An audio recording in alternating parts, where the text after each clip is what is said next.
Kalau saya oposisi, sehat kok. Oposisi apa koalisi? Aduh ya, dengar berita yang menolak PKS untuk koalisi. Aduh, terima kasih ya. Itu partai apa ya? Nggak lulus PT gitu loh. Takut disaingi ya, Masya Allah, Tabarakallah, 0, sekian loh.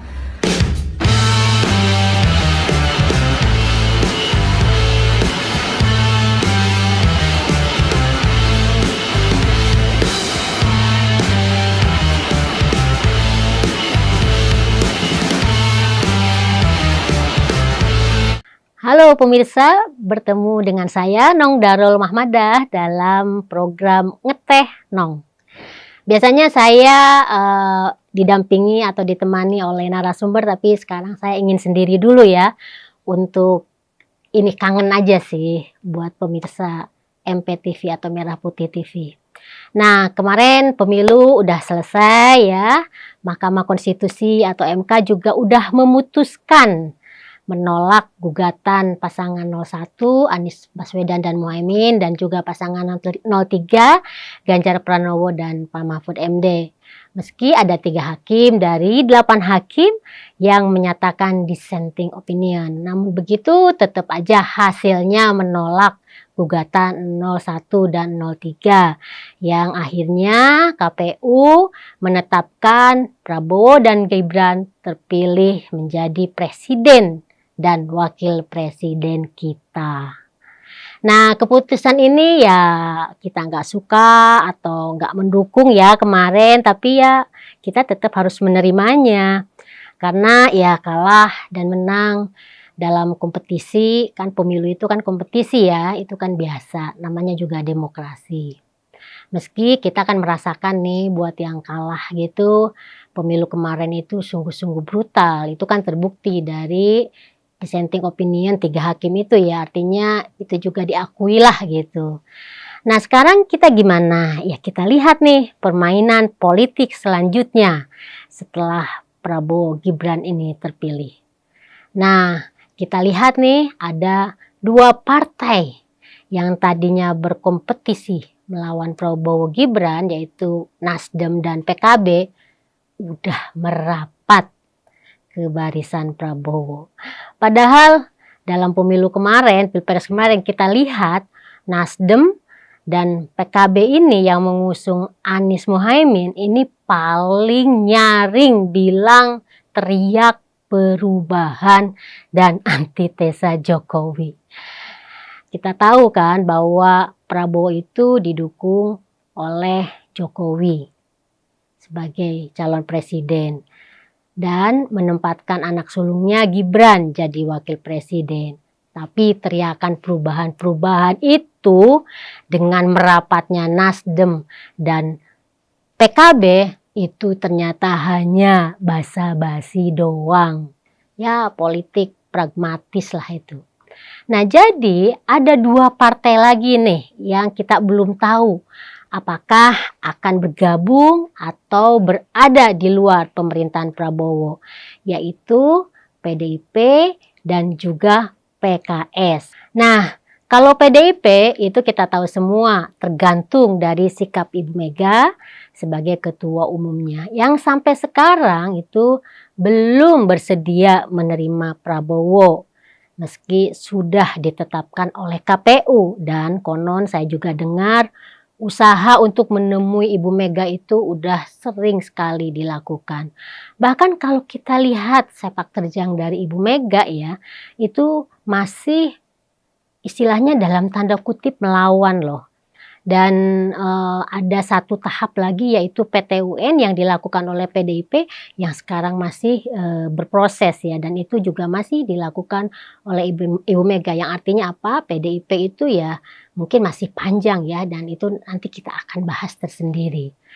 Nah tetapi ada satu yang tadi saya sebutkan yaitu PKS, Partai Keadilan Sejahtera. Saya kok lupa terus nih sama PKS.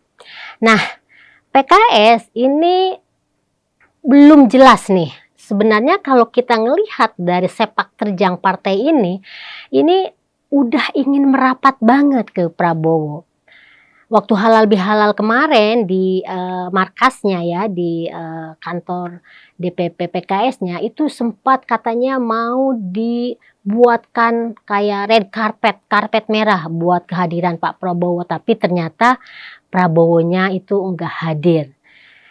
Ini apakah artinya PKS sama sekali enggak akan diajak oleh Prabowo dan akhirnya terpaksa gitu jadi oposisi. Nah, kita lihat saja ya, karena ya politik itu dinamis banget.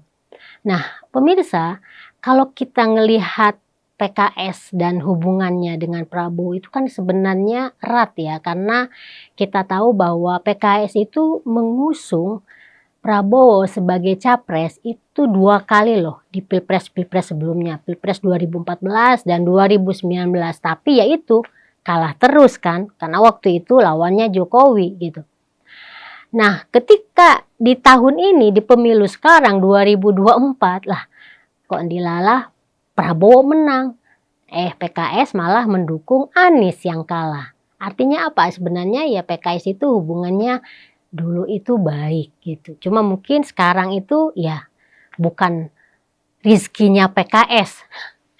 Nah, tapi juga kenapa PKS itu nggak mendukung Prabowo di 2024 ini ya, karena dari sejak awal memang PKS sepertinya memang konsisten ya untuk tidak berada di barisan Jokowi, dan kita tahu bahwa Prabowo itu kan didukung oleh Jokowi yang akhirnya apa ya, tetap konsisten tidak mendukung. Tetapi ada petinggi PKS yang keluar dari PKS, artinya mantan-mantan PKS ini yang mendirikan Partai Gelora, yaitu Anies Mata, Fahri Hamzah, dan Mahfud Siddiq, dan yang lain-lain, itu tetap bergabung dan mendukung Prabowo. Nah, disinilah yang menjadi alasan, ini menurut saya ya, mungkin gitu kalau saya perhatikan nih di media-media, kenapa kemudian PKS itu tidak seperti Nasdem atau Nasdem dan PKB yang tidak langsung gitu dideketin oleh Prabowo, padahal hubungannya itu sangat dekat. Itu kayaknya karena ada faktor penolakan dari Partai Gelora yang memang sejak awal tuh mendukung Prabowo. Nah, Partai Gelora itu ya tadi saya bilang semuanya kan ex dari PKS itu. Nah, jadi penolakan salah satu mungkin ketidaksetujuan dari Prabowo nggak langsung merapat ke PKS itu karena ada faktor dari Partai Gelora itu. Dan saya juga dengar info bahwa partai-partai yang tergabung dalam koalisi pemerintahan Prabowo ini juga sebenarnya katanya konon nggak suka juga dengan PKS, khususnya dari segi gaya komunikasi dan cara PKS mengkritik gitu. Nah, sementara kita tahu di internal PKS juga itu terpecah juga, ada yang ingin bergabung ke Prabowo yang tadi saya sempat sampaikan ya. Sempat ada red carpet dan lain-lain gitu kan. Bahkan kita lihat, perhatikan pernyataan dari Sekjen PKS itu kan sangat positif sekali, tinggal nunggu waktu aja katanya. Tapi juga misalnya ada dari pernyataan kita lihat Mardhani Alisera, kita perhatikan di video-videonya itu gitu, ketika menanggapi Fahri Hamzah yang bilang ngapain gitu PKS merapat ke Prabowo. Jadi ini menarik juga ya, apalagi kesannya itu Mardhani Alisera dan istrinya itu kayak ngenyek Partai Gelora, dibilang partai 0, dan lain-lain gitu ya. Jadi ini menarik nih, PKS ini ngikutin sekarang sepak terjang politiknya ini. Nah, pemirsa, kalau kita perhatikan nih dalam sejarah partai ini ya, partai PKS ini sebenarnya PKS ini posisinya itu lebih banyak di luar pemerintahan loh daripada mereka ini bergabung di pemerintahan. Mereka bergabung di pemerintahan itu hanya di era SBY aja, 2 periode.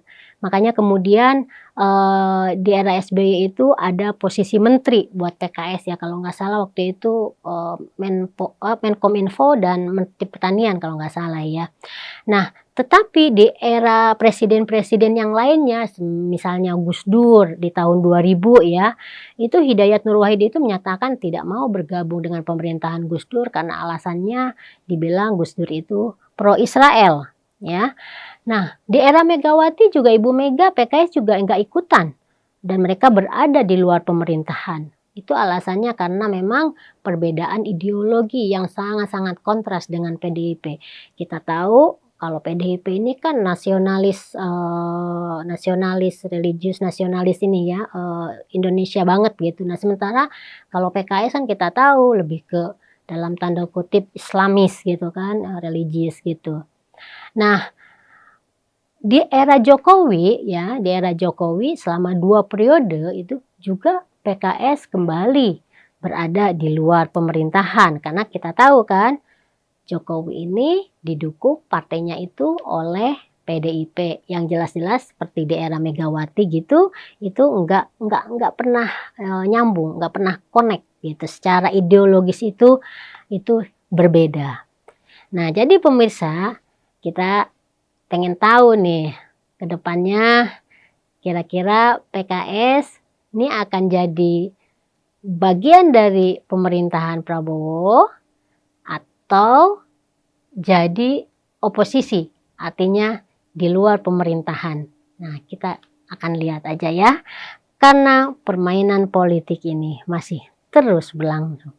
Mendingan kita ngeteh dulu.